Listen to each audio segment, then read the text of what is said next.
for the past 2 seasons, even though everybody thinks Real Madrid squad is world class and we might have the best squad on paper, we have won 0 trophies. We have went back-to-back trophyless seasons, and that's why we all know we need signings. And that's why we are doing a tier list today, which I'm gonna rate these 22 possible signings, rumors, which might be unrealistic, but they might be the perfect signing that Real Madrid need. We have 22 players here, and we have the tiers: perfect, really good, maybe unrealistic, and hell nah, it's not happening at all. Some of these players might be on loan. As I said before, they, in my eyes, they are still signings, you know. We will either pay or they will come back on loan, but I will count them because I want to talk about them as signings, which is, of course, Nico Paz, and later on in the list, it's going to be Endrick. Before we begin, please like, comment, subscribe, and let me know who is your #1 perfect signing for Real Madrid, and who should we, you know, basically avoid, hell nah, or what is really, really unrealistic for Real Madrid this season. Now, let's just start with Nico Paz, the man on loan, or, you know, on the option to buy back from Como. He's been balling out under Cesc Fabregas. Let's be honest, guys. He's that type of attacking midfielder, attacking 8 that can do basically everything on the pitch when it comes down to, you know, picking up the ball deep, even picking up the ball, you know, from the wingers, the striker playing as a false 9. Just dribbling is there, everything is there, the finishing is there. He can maybe get even a little bit better with his finishing, but his output in Serie A is sensational. My only thing is, with that league, it's a bit of a retirement home, if we are being completely honest. Nico Paz, I still think, is a great player. But is it a perfect signing? I don't think so. Okay, I don't think it's a perfect signing, just because I don't know how many minutes will Nico Paz actually get. Where is he going to play? Is he going to play ahead of Arda? Is he going to play ahead of Jude? Maybe right wing. We will have to wait and see. But I genuinely think if we sign him back for the 9 million, that is the buyback clause from Como, I think it's a really good signing. I don't think it's maybe, because we have already seen that Nico Paz, what he did for Real Madrid so far, the few games that he has played, he's not been bad. And the seasons that he has had for Como now have been sensational. Como might even make UCL, and he's a big part of that. Now, after Nico Paz, we have the big man, William Saliba from Arsenal, of course. Now, it might seem, you know, really unrealistic, but you never know. If Arsenal don't win that Premier League trophy, which is highly unlikely after that City game against Everton, and I don't think they are winning the UCL, he might still be on the lookout for a new, you know, like, new engagement. Like, I just, do you see it with Arsenal? Do you see that Saliba actually wants to be there? If he is, you know, if it's true, I know he signed the contract, but my eyes are still on him, yeah? I'm gonna say unrealistic, but if we did somehow manage to get him for, you know, a crazy fee, because that contract, of course, I think it's like under 5 years now, or 4 years under Arsenal's contract, which was just signed previous summer. I think it would be a perfect signing for Real Madrid, but it is unrealistic right now. We are still heavily linked to him in the future, but I don't think it's gonna be happening right now. If we do sign him though, perfect. Kees Smith. Really talented midfielder in the, you know, Eredivisie, Netherlands league. I think he's a great player, great talent. I think his physical attributes for that age are crazy. He's really good on the ball. He's a good profile for Real Madrid, okay? But his, you know, age and the price, especially the price, they want like 70 to 85 million for him. And if I'm looking at other players on this list, or other players that we have been linked to, I think we even have better midfielders at the club currently that they can do the same job as Kees Smith, which, in my opinion, for that price is just, it's just hell no. Why would we be signing this much of a, you know, unexperienced player coming from the Eredivisie, which is not an, you know, highly rated league? If he was playing maybe Ligue 1, Serie A, I would be, you know, I would be looking at him a little bit differently. But Eredivisie is still such a, you know, high level behind Serie A and Ligue 1, which I just think is the price is crazy. I think he's a really talented player, but we can do better. If we can do better, there is better players already at the club. So I'm saying hell nah to Kees Smith just because of his price. Now, Kefren Thuram, I do think that if he came, it might be a good signing. I don't think it's unrealistic, because let's be honest, Juventus has not been great in the last, 7 years now. They have been in financial turmoil in some of their signings, wages. The structure at Juventus is just weird. Since they try to, you know, revitalize this team this season. They have just had so many managers in the last 3 years. They are so inconsistent. And I think Kefren Turam is one of the best players in that club. So why would he not be looking to better, his club or his status in the football game? I think Kefren Turam is a great player.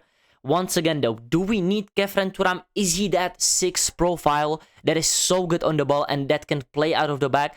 I'm gonna be honest. I have not watched Kefren Turam every single game in Serie A. I have watched him in big games. And, in the games that you're supposed to watch, I guess, Inter, AC Milan, and this and that. But from what I have seen, he's great. Physically, a monster. He can score you some goals, if he gets progressive more. But I think it's a 50-50 signing. Yeah, I don't think we are heavily linked to him. So I'm going to say maybe it would be a good signing. Maybe we sign him. I don't think it's really on, high on the shopping list of Florence, Perez. And the same goes for Tijani Reinders. I would even say it's unrealistic because he's heavily linked to a move back to AC Milan, because the first season in Manchester City, if we are being completely honest, since the first, 5 games where he scored that 2 goals or 1 goal against Wolves, I think, and had an assist to Erling Haaland, he has been really on and off. And in the last 3 to 4 months, when Pep Guardiola finally, got the team back and they started firing and actually challenging for the title fully in the Premier League, Tijani Reinders has not even been a part of the team. He's coming off the bench. He's getting maybe 15-20 minutes. And when he starts, he's not particularly playing well, in my opinion. I think City did really misprofile him. They thought he was going to be that second, midfielder that's coming right there and he's going to finish and he's going to have these assists. But I don't know if Tijani Reinders can do that in the Premier League. I think he can do that, be that midfielder that can finish but can also do everything also on the pitch. Maybe Premier League is just too high level or the physicality is not there. Maybe he's going to return to AC Milan. I don't think Real Madrid is looking at Tijani Reinders seriously. So I'm going to say unrealistic. I still think he's a great player and he could do numbers in La Liga, but it's just not on the horizon. Now, Caicedo. If we signed Caicedo, I would say it's a perfect signing. Okay, Caicedo and Tchouaméni, that might be the best double pivot in the world, genuinely, because Caicedo's ball playing ability is really, really underrated. But once again, guys, what is the price gonna be there? What is the relationship between Chelsea and Real Madrid? I just don't know. I don't really see it. Okay, I don't see it for the price. Caicedo has publicly said that he wants to be a legend at Chelsea, and did he even sign a new contract? Maybe he did. I think it's so unrealistic that I'm just gonna say hell no. I think he's a great player, but the price and the form he's been on, I just think it's a misplaced transfer this summer especially. Now, Bruno Guimaraes. Honestly, if we signed Bruno Guimaraes for maybe 60-70 million, because Newcastle have not been doing great. They are in financial fair play, trouble, because they have money, but they can't spend it. And you know what they have to do to spend money? They have to sell players. It's a bit weird in the Premier League because, way back then when Manchester City got their takeover, they could have just spent, hey, let's drop the moolah. But Newcastle can't do that because of the financial rules. But if we sign Bruno, I would say it's a really good signing. Is it a bit unrealistic? Maybe, because he's not, that top quality player or playing for the best clubs in the world.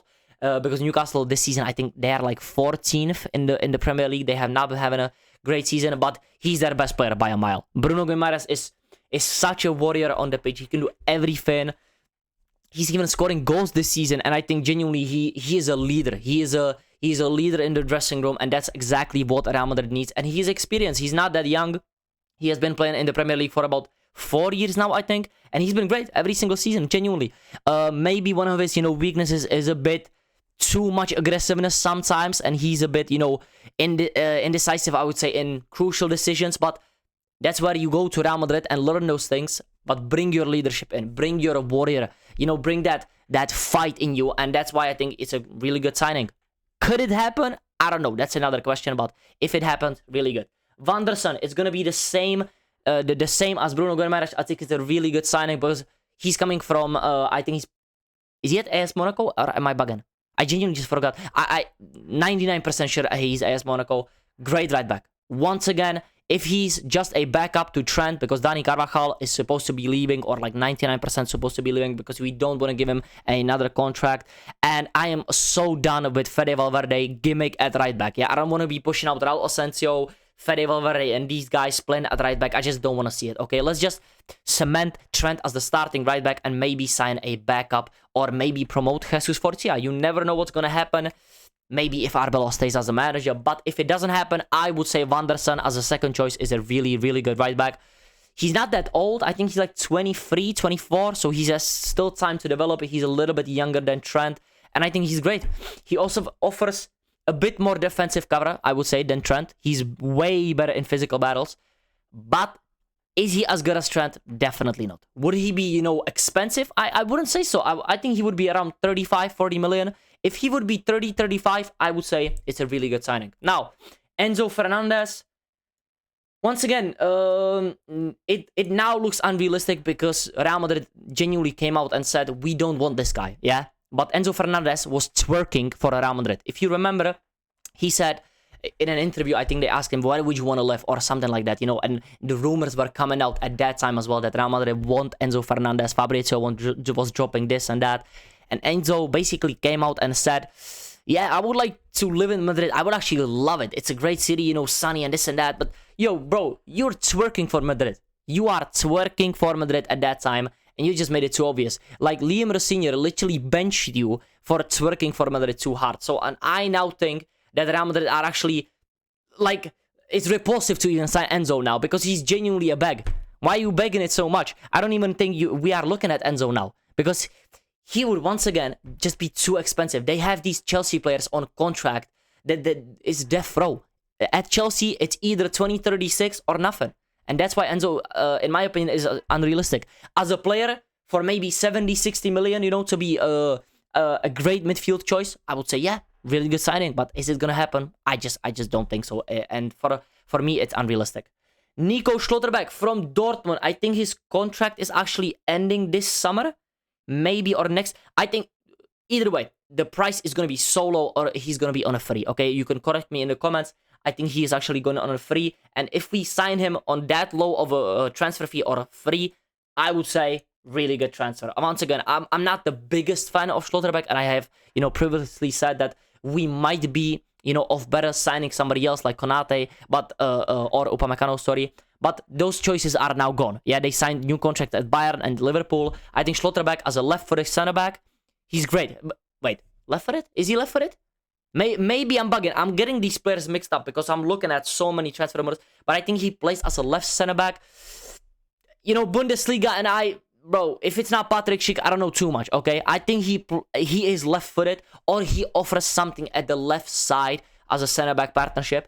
And that's what Real Madrid needs, to be honest. And he's fit. He's almost always fit, and he's fast. If Jose Mourinho comes in, I don't think he's the perfect choice for Jose Mourinho, but maybe if Arbeloa comes in, you know, and wants to play a little bit higher, Schlotterbeck is perfect for that. He's great on the ball, really fast, great defensively, and what is the best ability in football? Availability, and that's what Nico Schlotterbeck has. For the price we would get him, you know, the free or, you know, the contract that we would have to give him, it's a really good signing. Bernardo Silva, hell to the no. I know he's had a great season at Manchester City, but uncle, okay? We don't need unks. And yes, I know this guy has played so many games at Manchester City. He doesn't miss games for them. But I'm telling you guys, he's going to come to Real Madrid and the injuries are going to start to show up because these players are not robots. Yeah, they are still human. He's going to be, what, 35 next season, I think. We don't need that on our payroll, especially. We would give him like 2 years contract and like 350k or 300k. It would be a David Alaba situation, and I just don't want to see that again. Do I think he can maybe offer something in La Liga for consistency? Sure. You know, he has that leadership and that experience, but I just wouldn't take risks on this much of an older player. Now, Ederson, and you might be wondering, like, what? Atalanta Ederson? Is this guy still, like, you know, highly rated? For me, if we sign Ederson, it would be a great signing. Really good signing. Every time I watch this guy for Atalanta, if it's even Serie A, or like 2 years ago, if you remember that final against Leverkusen, that Europa League run with Atalanta when they won it actually in that crazy final with Lookman. But he's just so so great. His ability to just hold up the ball, to draw fouls, his strength. You know, he can head the ball. He's so good in defensive, recoveries. He's just great. He's great at everything he does. He's a typical 8 that can do everything, box to box. His finishing, not that great, I'm gonna be honest, but everything that's box to box, yeah, not that, final third or, doing too much defensive work, but everything in the middle, he's got it, okay? I think if we sign him for a reasonable price, really good signing. Once again, these signings are all, rumors or what I have seen from these players and what I would want at Real Madrid. I'm not saying these signings are gonna happen, but some of these are realistic, some of these are unrealistic. Of course, that's what you're gonna get in transfer rumors, in May. So yeah, Ederson though, if we signed him, really good signing. Now, my first perfect signing coming back from loan is gonna be Bobby. Boom, boom, boom. Copying Vinny a little bit, but that celebration is cold. Endrick, Bobby Charlton. That brother is firing. He's so cold. I'm not gonna lie. I was always an Endrick fan, even though he was so rash. He was rushing his finishes. He was so raw in those first 2 seasons at Real Madrid, but he just didn't get the game time needed. And now, of course, I'm so happy he went on loan and, played with some great players at Lyon that are doing great stuff there. And he's scoring goals, assisting. And, the celebration, he's just playing good football. He's enjoying life in Lyon. And I'm so grateful that Lyon actually took him in and actually gave him the chance. Didn't bench him or, didn't start an older player. They are doing great playing younger players at Lyon. I have been watching them a lot because, a Czech player, Pavel Schulz, actually plays there, which I enjoy their matches almost every single time I watch them. Endrick has developed so much. He can play as a striker. He can play as a false 9. He can play as a right winger. He can play anywhere in the front three. Genuinely, his left foot is so prolific. He's so strong for his age. And, he's only going to get better. He has that experience now. He has that, experience for playing for a worse team. So he's going to be better against teams like Getafe now, Espanyol, not that rash in big games. That experience will be there. And if he can develop to be a right winger or maybe a striker, I don't know, rotating with Vinicius and Mbappe, we're going to see it. But for me, that's a perfect signing, perfect return. And I just think Endrick has great future at Real Madrid. Another perfect signing, which can still happen, and I know he's injury prone, but Angelo Stiller is my number 1 signing, and it's never gonna change until, gets another ACL or he's too old for Real Madrid.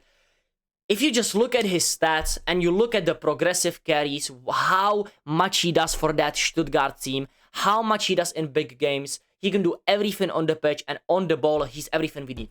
The passing ability and the ball carrying is just that. And that's exactly what we need next to Tchouaméni. Tchouaméni does the defensive work, the dirty work. He's that physical, battles guy in that midfield destroyer. But Angelo Stiller is that guy that we need. He's the next Toni Kroos. Will he be as good as Toni Kroos? I don't think so. Yeah, it's basically impossible to be as good. But is he that type of player? Does he offer that? And does he run for life? Is he a warrior? Yes. He offers something that nobody from this Real Madrid team does really well on a consistent basis, and that is fighting. Fighting and consistency, and that's what he does. Of course, one problem with him is he has had an ACL injury, and he is injury prone. But when I see him play, and when I watch Real Madrid, and just imagine what Angelo Stiller would do at Real Madrid, it's a perfect match. Perfect match. He wouldn't even be that expensive because he's really gone under the radar after his injury. The only thing is with him, Manchester United and Liverpool are now looking to sign him as well, which might be a problem. And once again, I'm saying it now, if any United fans or Liverpool fans are watching this video, Angelo Stiller will absolutely cook in the Premier League. He is built for that league. Physical battles, doesn't matter. Stamina, he's there. He's going to run for days. He's there, literally there. And on the ball, he can do anything with his passing ability. He's so underrated still. And I do think that Real Madrid might have missed out on him, and we shouldn't have signed Franco Mastantuono, even though Angelo Stiller was, injury prone and that ACL happened. Honestly, it's unfortunate because I think if that ACL didn't happen, he would already be a Real Madrid player. Now, Nuno Mendes, if this could happen, perfect. It's the most unrealistic signing of all time, But I am just not moved by Fran Garcia, Ferland Mendy, which is now out for 5 months, and Alvaro Carreras. Yes, I'm gonna say it. I think all of these fullbacks are mediocre. When Mendy plays, he's great defensively, does absolutely nothing attacking-wise, but he's never available. Alvaro Carreras, great on the ball, doesn't do that well defensively, and he's so inconsistent in attack that his, ball playing ability just goes unnoticed because he usually fucks up the final pass or either does something bad in defense that just overshadows his overall ability. I think he's really consistent at giving you, 6, 7 out of 10 games, which is good. But at Real Madrid, that's just not enough. If we want to win the Champions League, the La Liga, against this Barcelona team and these PSGs, Bayerns, we need to have Nuno Mendes on our team. Is it possible? Hell no, it's not. It's really, really unrealistic. But he's genuinely my dream signing for Real Madrid. He can do anything. He can do as a midfielder. He can invert. He can make those runs after winning. He can make those runs in midfield, in between players. He can receive the ball. He can defend. He's fast. He can do everything. He's so versatile that he is genuinely like a striker, midfielder, left back, winger. He's everything on the pitch. You might as well give him the gloves because Nuno Mendes is so talented that I genuinely believe he can play anywhere on the pitch, even as a center back in a 3-back formation. Honestly, that's what Nuno Mendes is, but it is hugely unrealistic just because of his price and what he's doing at PSG and how PSG are actually playing now. Rodri, hell to the no. Once again, when you're looking at Angelo Stiller, his injury record is bad, okay? Yes, he's way younger than Rodri. He is way more talented because Rodri is what? 30, 31, 32, whatever his age is. And his injury record, especially this season, even though he started to look much better, he returned after the injury, he got injured again. Then he started to look better and better again, and he's injured now once again. I'm telling you guys, that level of Rodri is never coming back. His age is catching up to him, and that ACL injury absolutely killed his match fitness and sharpness. It is just true. I think Rodri is still a good player, but if I'm looking at his age and comparing him to the likes of Bruno Guimaraes, Ederson, and even Angelo Stiller, they are way younger. They have way more possibility to grow and develop. And Rodri is just too injury prone. That's it. And I don't even know what contract he would want at Real Madrid. And the dynamic between Vinicius and Rodri, I just don't want that at my club. Rodri, for me, is a hell no signing. Lewis Hall. I think some of you might be a little bit surprised because I think Barcelona are linked to him as well. Even Manchester United, Chelsea have been linked to him because Chelsea, he was at their academy. He was actually a midfielder. And when I watch him play, you could genuinely see that he was a midfielder in the academy. He's so good on the ball, so good under pressure as well. He did really great until they completely capitulated against Barcelona. But he was a really good defender in that first leg. My only issue with him, can he do it on the biggest of stages? I don't really know because, let's be honest, guys, Newcastle's biggest game against Barcelona, and they drew 1-1 in the first leg and they lost 7-2 in the second. So I would say this is a maybe signing. The price, once again, he's an English fullback, homegrown in England. It's gonna be a lot of money, okay? The fullback, the fullback market is not great, especially left backs and right backs in this market are either too expensive or just non-existent. Injury prone. It's just so bad right now, and Lewis Hall would be expensive. Would he be better than Alvaro Carreras, or are they the same kind of mold of fullback? I don't really see too much of an improvement on Alvaro Carreras, so I'm gonna say maybe it will be a good signing, but I don't really think we should be, pushing too much on Lewis Hall as Real Madrid. Now, Vitinha. Hell nah, just because it's just not gonna happen. If it happened, fucking perfect plus. Playstyle plus, guys.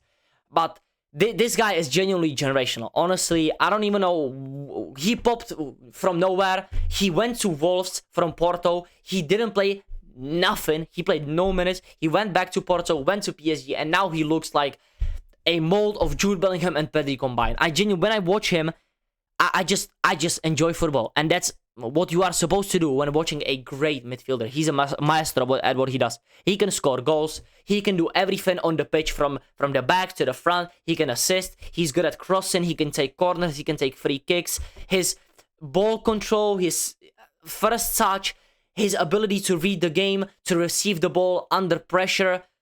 He's genuinely a complete midfielder. If this guy was as tall as Paul Pogba, he would be number one midfielder, undisputed in the world. I'm telling you guys, genuinely.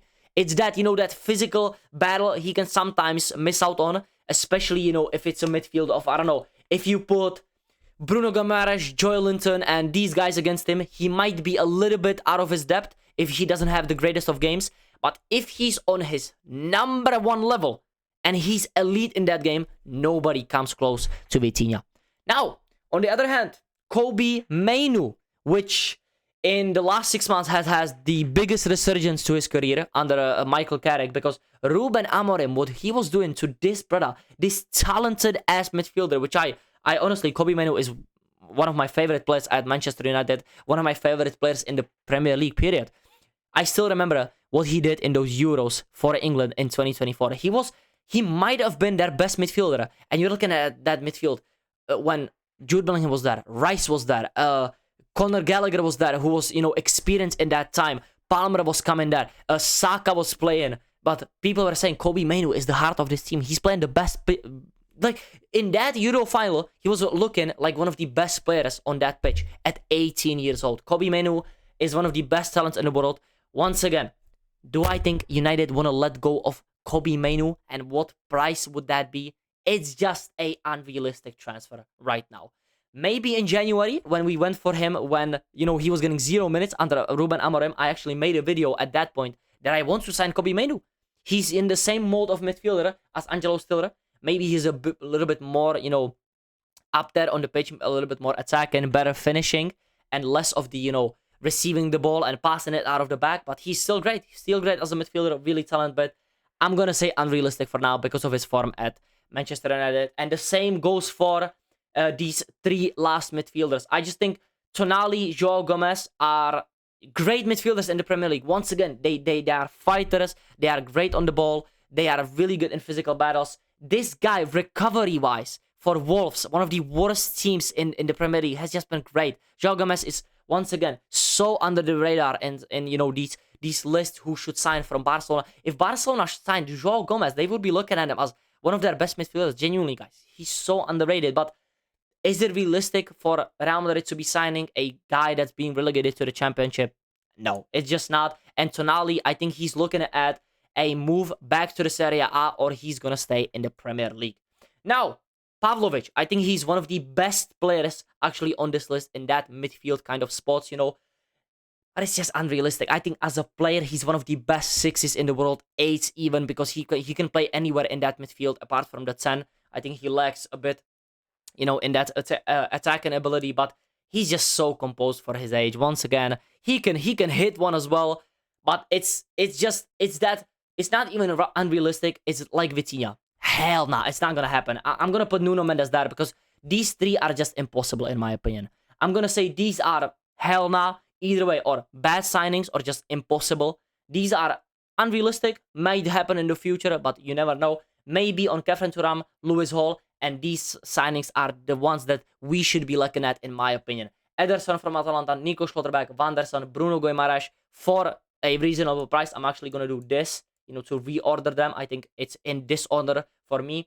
And then it's Nico Paz, and up top, it's going to be Endrick and Angelo Stiller as my number one pick for Real Madrid. Of course, if you have any suggestions or, maybe you think I did something wrong in this tier list, you can correct me in the comments. And please, if you enjoyed this video, like, comment, and please, please, please comment multiple times. It's the only thing that you can do multiple times on this video. You can only like once. You can subscribe once. You can play the video only once. Maybe you will come back, but I don't know, man. Are you really rewatching a Isko Disco tier list for signings? I don't know, man. So please comment multiple times and make sure to subscribe. Love you guys so much, and I will see you in the next one. Peace out.